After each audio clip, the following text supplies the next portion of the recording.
I made a mistake. I got my girlfriend to watch Godzilla. That's not it. That's not the mistake. I wanted to watch the new Godzilla vs. Kong on opening night, but my girlfriend hadn't seen any of the movies before. So, because I'm obsessed with these stupid ass movies, we watched the entire monsterverse in about 2 or 3 days. That's Godzilla 2014, Kong Skull Island, King of the Monsters. We'll come back to that one in a minute, don't worry. And Godzilla vs. Kong. All things considered, a pretty good time. In case you haven't seen these movies, I'll give you like the gist of it real quick.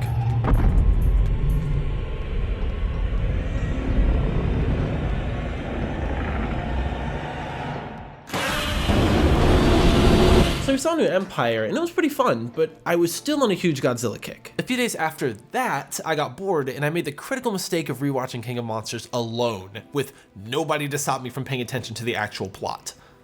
I have some notes. Also, I should probably mention this is the 3rd film in a franchise, so if there's any missing context for something that happened, I'll fill you in. Who knows? Maybe I'll put reviewing the other movies on my never-ending to-do list of videos. So, what happens when you pay attention to the human characters in the Monsterverse?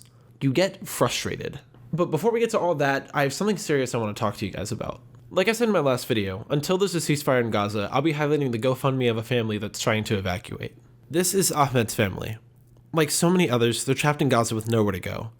They're aiming to raise $50,000 so they can get everyone out together, and they're already so close. If you can donate, please, I'm urging you to. $1. Just $1 can make a difference. And if all of us give a little, we can save lives. Remember, from the river to the sea, Palestine will be free. Thanks for listening. The film opens with the destruction of San Francisco from Godzilla 2014, and we get a quick introduction to our main characters here. This is Dr. Mark Russell, Dr. Emma Russell, and their daughter Millie Bobby Brown. They're getting a divorce or something, it doesn't really matter. They're all kind of going through it at the moment because their son Andrew is that red paste on the underside of Godzilla's foot. Mark is off doing research or whatever, and Emma tells Maddie that she finished it before their house starts shaking. They aren't actually in a real house though. They're at a containment center for Mothra in the Yunnan rainforest of China. Yeah, I guess the Mayans got around. Once they get inside, they see Mothra hatch, and she starts fucking them up. Emma runs out there with the device, and she starts trying to match Mothra's bioacoustics. Now before you ask what this is or how it works, I'll show you how they explain it a little later in the film. She believed that if we could somehow replicate the biosonar the Titans used to communicate... I know what the hell it is. I helped build a prototype. This is the ORCA, and other than that line, they really hand-waved the science. Like, I'm pretty sure in the script they wrote science mumbo-jumbo verbatim. So by matching the Titans' bioacoustics, which is just the Saurus speak for playing back the noises they make, they can essentially control them. Specifically, it controls Titans with alpha waves. Control really might be a bit of a stretch though. It kind of just makes them crash out or calm down. I don't want to poop on anyone's party here, but this is like really dumb. And even weirder, it gets dumber in my opinion, because I don't think any of the Titans would be pack animals in the first place. Mothra is a moth. I don't think pterodactyls are pack animals. That one's a spider. This one is a Muto from Godzilla 2014. This is a Muto from Godzilla 2014, which are parasitic in nature, and Ghidorah is an alien. So none of these should really have an alpha to replicate. So Monarch, led by Dr. Serizawa and Dr. Graham from the first movie, find Mark in the literal middle of nowhere and tell him that Emma and Millie Bobby Brown were taken along with the ORCA, and that he needs to go with them. They take him to their ocean base and have a strategy meeting where we get the lowdown on our villain, the eco-terrorist Alan Jonah. He's an eco-terrorist, and his name is Alan Jonah. He's not as important as he should be. The girl from 911 says that Mothra got out, and they're gonna go get her back, and then go rescue Maddie, Emma, and the ORCA. They come up with a plan of action, and everyone's on board with this except for Mark. Mark, the only non-military or non-Monarch personnel in the room, figures out that they're using Mothra as bait to cover them while they go snag another Titan. And on top of that, he figures out which one. How is he doing everyone else's jobs better than them? He doesn't even like the Titans. Mark is correct about literally all of this. Getting a little bogged down with all the human stuff? Don't worry, the writers thought about that in advance. Since we haven't seen Godzilla recently enough, he shows up just to scare the shit out of everybody and then leaves for the Arctic so he can go kick Ghidorah's ass. The military wants a piece of that eco-terrorist ass too, so they head over there. But weirdly, inexplicably, bizarrely even, they bring Mark. Why? His ass has no reason to be here. Yeah, Millie Bobby Brown is his kid, but they can bring her back to him at the base. Don't worry, the US military isn't the only group that has this nasty little habit.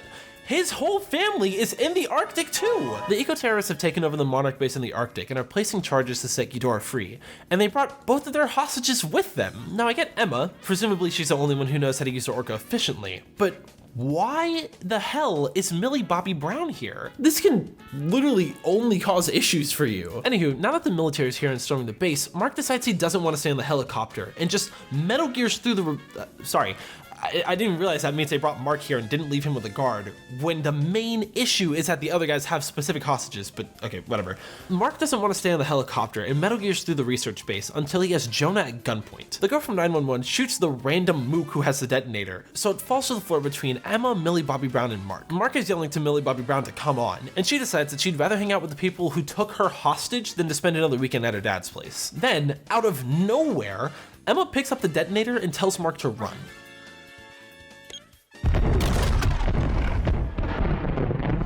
Before I get lost in the sauce here, let me say, Ghidorah kicks a lot of ass. Generally, with all the monsters in this movie, I think they did a pretty good job. Godzilla is great as usual, Rodan is cool as hell, Mothra has some of my favorite shots in this entire film, and all the other ones that are in different area codes are fine, or whatever, they don't really matter. But dude, Ghidorah's fucking metal.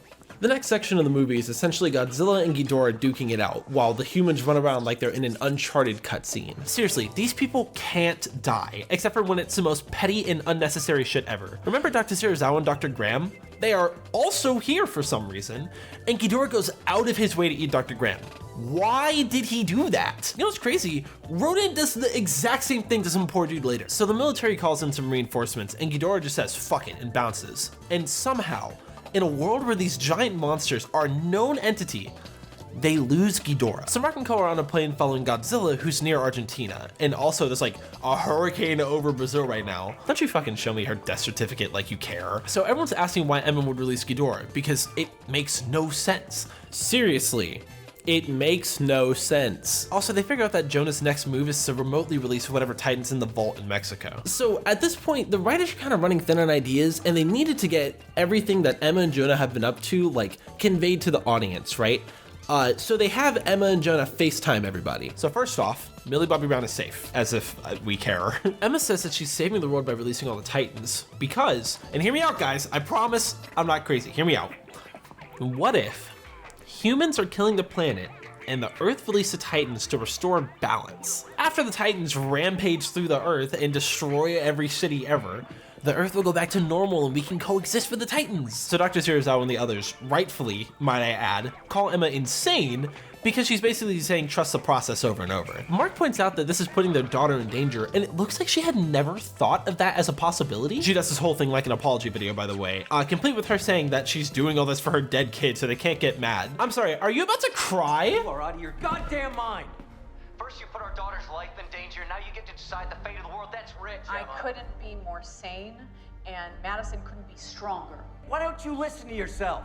It's not all math, Emma. Some things you can't control. I ain't gonna lie, I'm getting cooked. Okay, I'm gonna show you guys this clip, because this, if you thought the FaceTime was bad.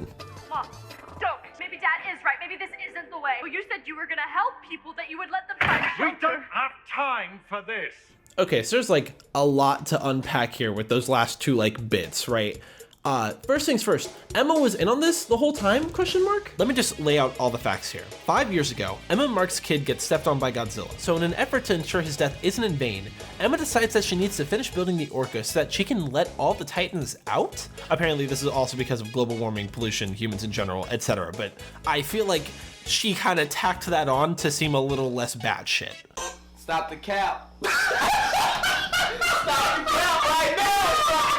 At some point in this journey, she also decides to indoctrinate her daughter into this plan. Millie Bobby Brown is also okay with the potential deaths of billions to avenge her brother, I guess, and literally doesn't question this until her dad says that it isn't the way. Sorry, I'm getting ahead of myself. Somehow Emma gets into contact with Jonah, who's a wanted eco-terrorist, and then convinces him to go along with it, but he's sort of crazy, so I don't care. Who thought of this? Who wrote this? This gets even more wonky when you think about the stuff in the Arctic again.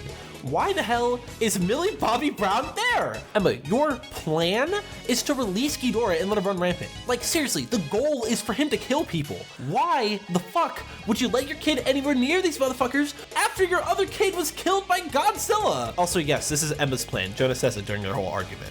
Moving on to Millie Bobby Brown. Girl, you are a fucking high schooler. Your brother was killed when there were only 3 of these things fighting in San Francisco. And you're seriously telling me you didn't realize people were gonna die if you went through with this? That is seriously like almost too stupid to believe. So Monarch and the US military is evacuating people from the city in Mexico when this happens. Again, before I get lost in the sauce here, let me say, Rodan kicks a lot of ass. I think these people are possibly the most dead people in the entire Monsterverse, by the way. Also, remember that storm that was over Brazil? It's actually Ghidorah, who's on his way as we speak. Something funny I've noticed on my like infinite rewatches of the Monsterverse films is that there's always like a non-informed, like regular citizen on the ground that we follow. And that's that way we can see what it's like to be like scared of these monsters, like instead of following our protagonist because we know they have to live. But the issue with this is that the random people also get the Uncharted cutscene bonus. This time it's a random mother and her kid. They get Rodan to follow the ship they're in, and they're luring it towards Ghidorah, and he's kind of just shitting on all of them. Once they make it into the hurricane, Rodan and Ghidorah get straight into it, and if there's one thing these movies do really well, it's a big-ass monster fight. The humans get out of dodge, and Ice Cube's kid, sorry, I literally forgot to mention them. There's a group of like 3 or 4 soldiers we're supposed to care about, and it's Ice Cube's kid, the girl from 911, not Zoe Kravitz, and the dude from In the Heights that cheated on his fiance. And that's all I got. So they're in a damaged carrier and they need immediate evac from the ship that like all the other main characters are in. But why? If you're on the ground during this, why would you fly a damaged carrier over to the plane that was, until about 5 seconds ago, luring Rodan towards Ghidorah? Just stay on the ground. Rodan literally already left. Oh, also they brought the fucking mom and son. What else is new? Just pretend I screamed, why are they here? I don't got it in me. So just after Ghidorah takes Rodan down, they get a FaceTime from a different military man who tells them that they're gonna bomb the fuck out of Ghidorah with an oxygen destroyer. And it's already on the way. Ice Cube's kids team make it, god damn it, that's hard to say. Ice Cube's kids team makes it onto the ship, just hardly, but they're still gonna outrun Ghidorah. Alright, thanks dude. Now, I'm not gonna lie to you, they don't outrun the bomb. The movie, however, does lie to you and says that they outran this bomb. We also got a really shitty trade out of it anyway, since Godzilla ate it and Ghidorah is literally fine. He flies over to the mountain that Rodan busted out of, and I'm gonna show you the coolest fucking thing you've ever seen. Look at this. So this starts waking up the other Titans that are nearby, and also the ones that aren't nearby. Somehow this roar was so fucking cool that it echoed all the way to Germany, Japan, and fucking Sudan. And I don't know if you know how sound works, but that's really loud. Like, so loud I'd be willing to bet everyone in America is deaf, but it's so cool that I don't care about it not making sense. So from this point on, the movie kind of really goes off the rails, and honestly, I gotta commend them for making it batshit insane, but also, why did you make it this batshit insane? So Emma figures out that Ghidorah is the one setting the other monsters loose, and Millie Bobby Brown is pissy with her. You're a monster. Girl, you agreed to this plan. Before I get super lost in the sauce here, let me say, Mothra kicks a lot of ass. She comes out of her, like, cocoon or whatever, and this is probably my favorite shot in the film. Getting back to getting lost in the sauce, Emma and Maddie are getting into an argument because people died. You said we were doing this for Andrew. Do you really think you would have wanted this? Girl, you agreed with this plan. You wanted this, right? You wanted the real deal? That's what this is. Wake up, you're in the middle of it. You want to run, go ahead, no one's stopping you. Stop complaining. They go back to the underwater base and Mr. Military tells us that we're essentially boned. I don't know if I can give you the gist of this scene without it seeming like I'm pulling it out of nowhere, so unless this gets copyright claimed, I'll just give you the clip. They're moving like a pack, all packs, from wolves to killer whales. They all respond directly to an alpha. And this Ghidorah is the new alpha, and all the other creatures are just doing his bidding. They're an extension of him. Emma comes to the same conclusion, and Jonah says he doesn't really care that Ghidorah is just killing everyone. And he's the only character that I like in this movie, so you know, what does that say? Emma proposes they broadcast the ORCA from Fenway Stadium in Boston, so that Ghidorah, who is in fucking Mexico because he still hasn't moved off that mountain, will hear it and potentially put an end to the attacks. Millie Bobby Brown also accidentally listens to this entire conversation, by the way. I hope that won't be important. Mark is gonna leave, but just before he does, Mothra Mothra shows up. So her and Godzilla are talking, and they use Mothra's bioacoustics to track Godzilla down because they're symbiotic or something. And Mark has the idea to feed Godzilla a nuke to help him get off. So out of nowhere, and I'm really gonna emphasize, out of nowhere, we learn that Ghidorah is randomly nesting over DC and is generating a Category 6 hurricane. Okay, I believe you. I'll believe you. The military is gonna go fight Ghidorah while the nerd team is gonna go revive Godzilla. Also, while I'm at it, Mark has written, like, fine. It's like the most okay story about moving past your grief ever, but also, I feel like this is the only character they really tried for. They're diving down and they get sucked into a thing before we cut back to Millie Bobby Brown. She's gearing up for something, right? And then she waits for all the people to leave the Orca and just grabs it. Now, I've had a lot of issues with this movie, but I think that's like genuinely too far for me to stretch my disbelief. You're telling me that Millie Bobby Brown was left unattended when Jonah literally doesn't like her ass, by the way, was able to steal equipment and also sneak through this base with armed guards. And when she makes it to where she needs to be to steal the Orca, everyone in the room simultaneously gets up and fucking leaves? Be so dead ass. If you're Jonah, you don't have someone guarding the Orca at all times? He literally doesn't even trust Emma like that, but he's cool with it being left unattended? Well, I mean, maybe if the thing's bolted down and no one can take it or something. It's not. Oh, and on top of that, Millie Bobby Brown just leaves. The submarine is fine. It turns out the weird whirlpool functioned as a tunnel through the hollow earth, so now they're where they need to be, because Godzilla has a house? I'm going a little out of order, but the submarine equipment was damaged badly enough that they can't send the nukes in there. So Dr. Serizawa is going to sacrifice himself by bringing the nuke in on a timer. I know I haven't talked about him much, because he's been seriously sidelined by this movie, but Serizawa is like the third best character in this franchise, right behind Bryan Cranston and Godzilla. So it's a little lame that they're booting him here. I mean, it worked. Godzilla's fine now, so whatever. Don't look at me. Washington is like ultra fucked, and all over the world the Titans stop randomly because over in Boston, Millie Bobby Brown activated the Orca. They just now figured out that the Orca was stolen. She is a horrible mom. Oh my god. The plane picks the nerd team up and they figure out how to track the Orca, so they're gonna go to Boston to save Millie Bobby Brown. Emma is also gonna leave to go find Millie Bobby Brown. Speaking of Millie Bobby Brown, she knows how the Orca works, right? And she's still at the stadium. You literally could have turned it on and left since, you know, you're luring all of them here, but if you want to stay, be my guest. We get another Uncharted cutscene where Ghidorah can't kill a teenage girl. To be fair though, she tanks a slab of concrete falling on her, so clearly she's just like that. Just as Ghidorah is about to kill her, motherfucking Godzilla shows up. Now seriously, before I get lost in the sauce here, let me say, Godzilla kicks a lot of ass. And hey, he's got the help of the American military, how fun. From this point on, the movie kind of devolves into cool monster fights, and surprisingly, the writing stays the exact same quality. It's just Uncharted cutscenes featuring Godzilla, Ghidorah, Mothra, and Rodan, but I can't lie, I like Uncharted cutscenes. Emma shows up to the stadium, and while they're driving away, we get one of the worst lines of dialogue in the film. I can't blame that kid. If I had these two for Paris, I'd run away from home too. What did you just say? If I had the two of you for Paris, I'd run away from home too. Home. Let's take a break from the human shit to watch Ghidorah kill people. Because Boston clearly hasn't gone through enough yet, Godzilla's gonna blow up like a nuke in 6 minutes. Mothra stabs Rodan, and everyone but Ghidorah is getting really tired. They make it to the smoldering remains of their old house, and Millie Bobby Brown isn't breathing. And then no one does CPR to save her, but she's fine. Ghidorah does some more cool shit, and Mothra gets herself killed in order to heal Godzilla. Mark's group calls for an evacuation that's gonna be there in 2 minutes, so he and Emma repair the Orca and plan to lure Ghidorah away from Godzilla so he has time to get back on his feet. They fix it and the evac comes, but at the last second, Emma takes the Orca and gets back in the Jeep, luring Ghidorah away from Mark and Millie Bobby Brown while they escape. You know, if this character wasn't a lunatic who is literally responsible for everything in this movie, and also an idiot, maybe I would care. Also, I've really been ignoring it, but the Orca has been bothering the shit out of me up to this point. How loud is it? It's such a simple question, but I don't think the movie really has an answer. The first time with Mothra I get, there's like nothing else really going on and it's right there. With Ghidorah in the Arctic, I don't know, I could maybe give it a pass, at least until Godzilla shows up.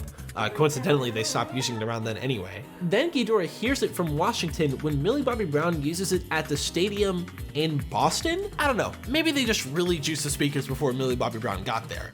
But you cannot convince me that Ghidorah heard the Orca playing sounds from its wimpy ass built-in speaker from way the fuck over there, and also while Godzilla was roaring in his ear. Either way, Emma gets knocked out of the car because she still has a bit of that Uncharted cutscene armor, but just then, fucking Godzilla shows up. Yeah, she's most certainly dead, so that's a dub in my book.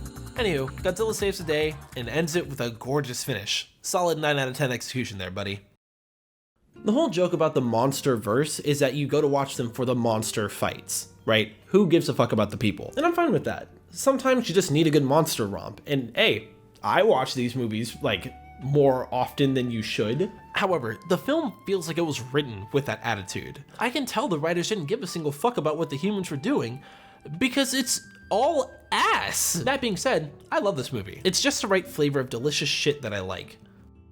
Wait, it's just that right flavor of delicious trash that I love, where there's a lot of issues and the script is kind of wonky, but it somehow manages to be a good time regardless. The moral of the story here is don't watch this movie alone and you'll be fine. And for the love of God, please, just watch it for the monster fights. If you guys enjoyed this video, you should totally subscribe.